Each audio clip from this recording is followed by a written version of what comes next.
Good afternoon, everyone. Thank you for joining us today for the JCRC AJC Senatorial Candidate Forum.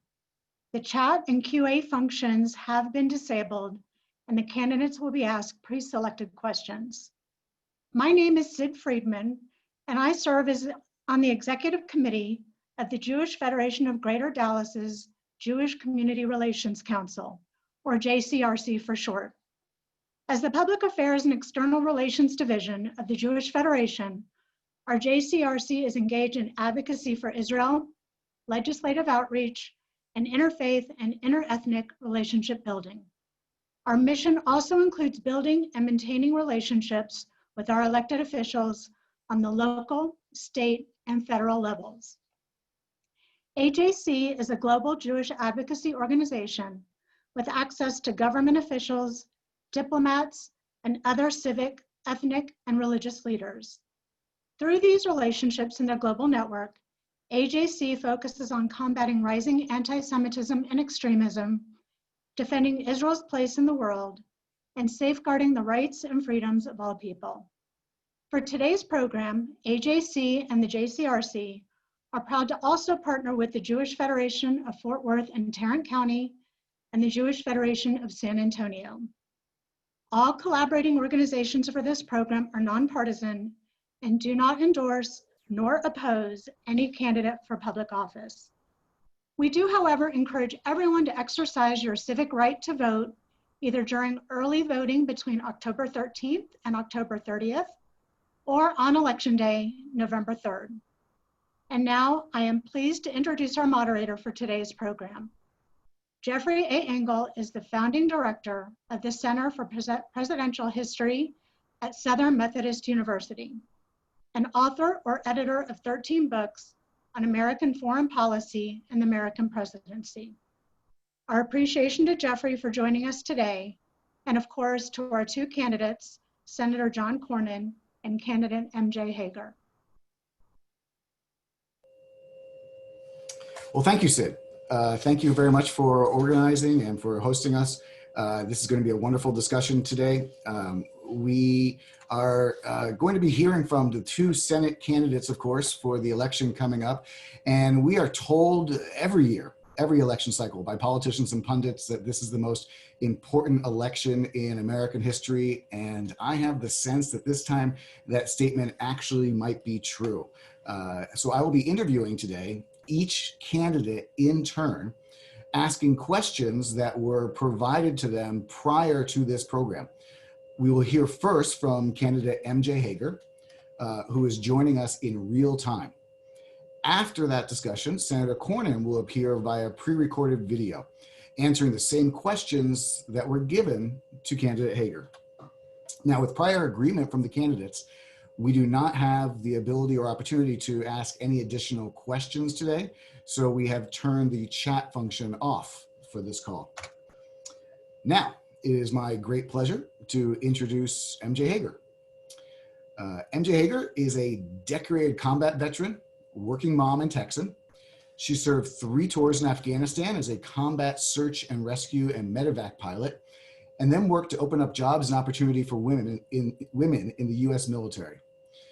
MJ says she is fighting to bring Washington a healthy dose of Texas values, and she's energized by Texans across the state who are joining that mission. Welcome then to MJ Hegar. Thank you so much, Jeff. Thanks for having me today. It's good to see you. We appreciate your time. Yeah. So again, I will be asking these questions that have been pre-scripted. You've had them already, but the audience does not. So if you'll indulge me a second while I give them the information. Okay. First question. A strong, bipartisan, and mutually beneficial relationship between the United States and Israel is important to the Jewish community and to most Americans.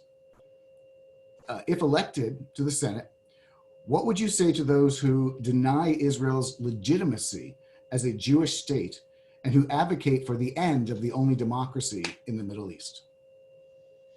You know, Jeff, I have a unique respect for the relationship with our allies, given my military experience, working closely on groups, coalitions, but specifically as a supporter of the U.S.'s special relationship with Israel, it's unique and it's special and it's something that we have to protect. I'm a supporter of a two-state solution so that we can ensure peace. I've worked closely with and share the opinions of a lot of the security members in Israel. And I am strongly opposed to the BDS movement, which does not recognize Israel's right to exist as a Jewish state and whose leaders have too frequently deployed anti-Semitic rhetoric that I don't think that we've done a good enough job calling out.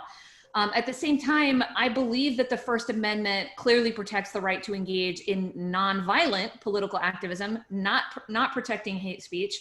But nonviolent political activism like calling for boycotts. And I wouldn't support legislation that would outlaw any kind of nonviolent political expression, but we do need to do more to tamp down anti-Semitic rhetoric, but we're going to talk about that here in a minute. The U.S. must uphold its decades-long commitment to a two-state solution, ensuring that a secure and democratic Israel alongside an independent Palestine. I greatly respect Israel's position as a democracy in a very volatile area of the world.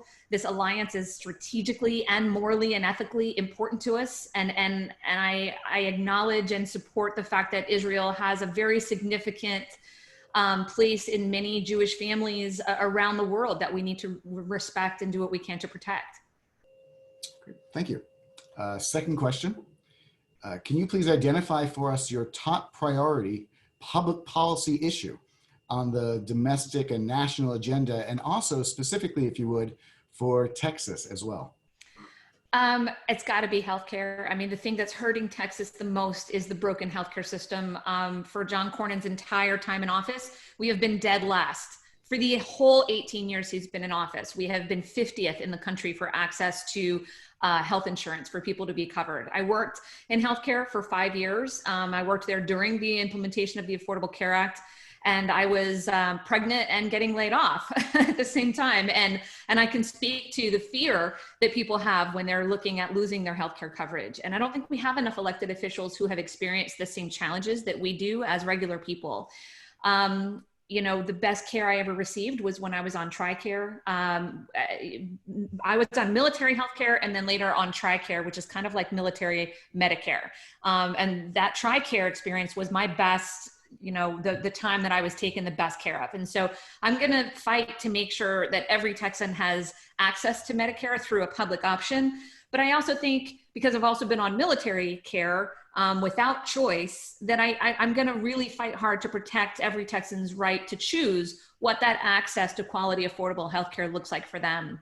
The current model is one of sky-high costs because we are having to spread the cost of all the people who are seeking care in urgent care and emergency rooms across those who do have insurance. We have to just stop playing politics with this. We have to protect pre-existing conditions. John Cornyn has ads out saying he's protecting pre-existing conditions. It has been fact-checked false, so please do some research on that.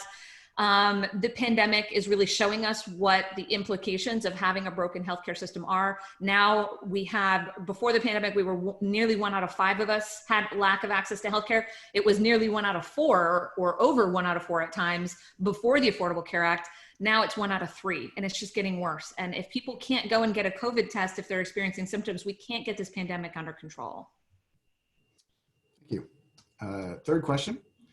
From the Jewish community's experiences facing anti-Semitism, along with our broader work in interfaith and intergroup partnerships, we are particularly sensitive, of course, to hatred and discrimination of all kinds. How would you, if elected in your unique position as a U.S. Senator, address the call for a more just and equitable society for all Americans and for all Texans? So I tried to keep my other answers short because I really wanted to spend some time on this. It's so important and is not receiving enough attention. There has been a rise of vandalism of Jewish businesses, cemeteries, college campuses, et cetera. You know, we see the Tree of Life and Poway, but not just, I mean, the violence obviously is the most concerning thing, but it's a rise of white nationalism that really bothers me. And we've seen swastikas, hate-filled literature. These things can't be overlooked because the hate speech that is allowed and is sometimes stoked by politicians for political convenience means that violence is right on its heels. It emboldens violent shooters like the Pittsburgh shooter in the Tree of Life incident. They get fueled by what they see online. Specifically, that shooter reported being fueled by seeing what's online. And so I think that we have to stand against hateful rhetoric and actions, whether it's from people on the left or the right. Whether it's on the left or the right, we just don't have enough people willing to call out members of their own party. And we have this selective outrage. There's so much divisiveness and hyper partisanship in our country right now. And the FBI sees the rise of white nationalism as the greatest threat. So when politicians like those that are in the current administration provide a lukewarm at best or a non-existent at worst rebuke of white supremacy out of political convenience, it has real consequences. And so I have been and will continue to call on elected leaders who amplify white nationalist rhetoric and racist dog whistles to take action of the impact of their words. I think we need to call out when John Cornyn says things on the Senate floor like systemic racism doesn't exist, and he happened to be talking about the Black community in that instance.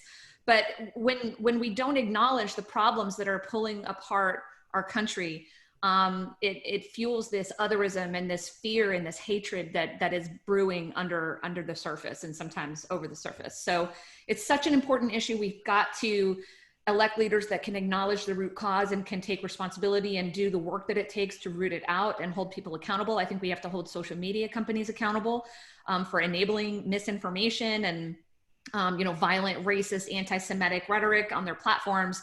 These companies don't just allow hate speech, their algorithms actually promote and encourage extreme content as clickbait. And these things, they have to change, but they won't change until we elect leaders that have the political gravitas and intestinal fortitude to stand up and say, this is wrong, and this is wrong, and this is wrong, regardless of whether it's coming from, constituencies that support them. Well, great. Thank you very much for that answer. Thank you very much for your time today. Thank you for your service. And I think most important for our purposes today, thank you for taking the time to run for elected office. That's something that obviously is something that needs to be more honored in our society. So we really appreciate your time. Thanks, Jeff. Stay safe. Take care. Go vote. Now we're going to turn to our pre-recorded discussion with the incumbent, Senator John Cornyn. Now, Senator Cornyn was first elected to the U.S. Senate in 2002 and is currently serving his third term. In addition to serving on the Senate Finance, Intelligence, and Judiciary Committees, Senator Cornyn previously served as Majority Whip. A Senatorial native, Senator Cornyn has served as a district judge, a member of the Texas Supreme Court, and a Texas Attorney General, before representing Texas, of course, in the U.S. Senate. And now we will show you the pre-recorded discussion with the same questions as were given to MJ Hegar.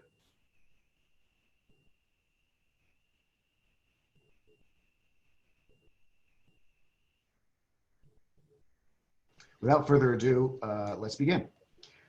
The first question we have today is that a strong, bipartisan, and mutually beneficial relationship between the United States and Israel is important both to the Jewish community and also to most Americans. If re-elected, what would you say to those who deny Israel's legitimacy as a Jewish state and who advocate for an end to the only democracy in the Middle East? Well, Jeffrey, it sounds like you're talking about Iran, which is all roads lead to Tehran when it comes to the #1 state sponsor of international terrorism. And of course, they are a threat and a nuclear threat, which we can never let them get, but they also are very much involved in proxy wars around the Middle East. Israel is a democracy. We've seen a robust debate and elections there where their leaders are selected, and there is no better friend or ally of the United States, certainly in the Middle East. And it's important for us to continue to support Israel in every way we can, both through military weapon sales, defensive weapons like the Iron Dome, for example, but also to fight back against efforts to marginalize Israel on the world stage through things like the BDS movement. Thank you, sir. Our second question. Can you please identify for us your top priority policy issue on the domestic national stage and also specifically for Texas? Well, of course, COVID-19 is dominating all of our attention, as it should. This unprecedented pandemic, maybe first time in 100 years, something like that. So this has been experienced. And what makes it even more difficult is coming during a political year, during an election year, when the American people are already polarized anyway. But dealing with the public health aspects of this, like Congress has through passing 4 successive pieces of legislation totaling $3.8 trillion, we've tried to do everything we could. We've gone big and bold to try to deal both with the virus and an eventual vaccine, but also the economic consequences of this pandemic. We also know that about $20 billion has been delivered in federal aid to our hospitals, schools, for testing, PPE.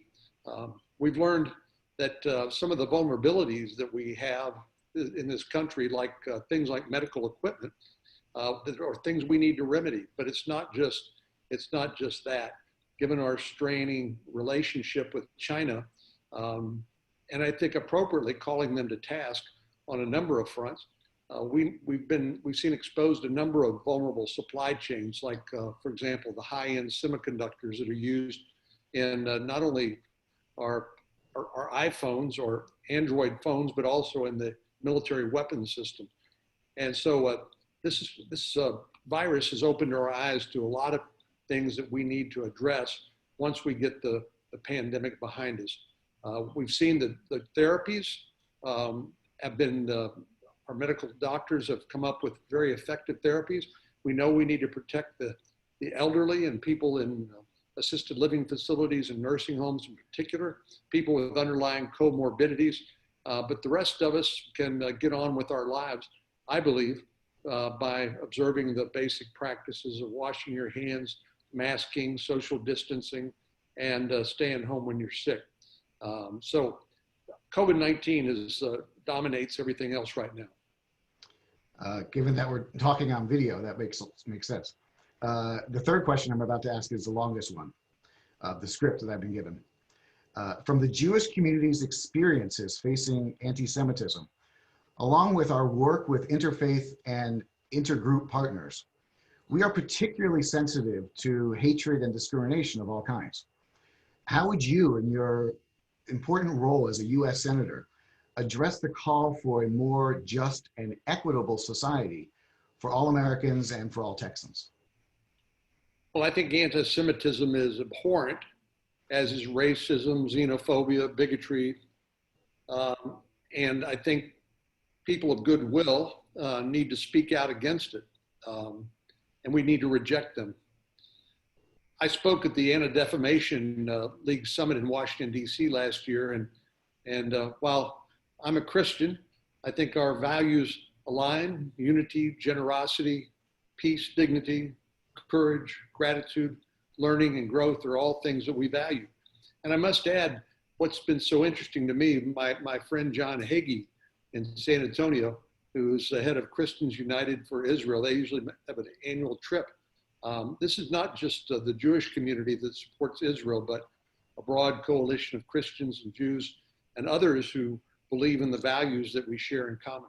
Thank you, sir. Those are the questions which were prepared. Okay. Well, thanks, Jeffrey. Good to see you, and thanks for having me.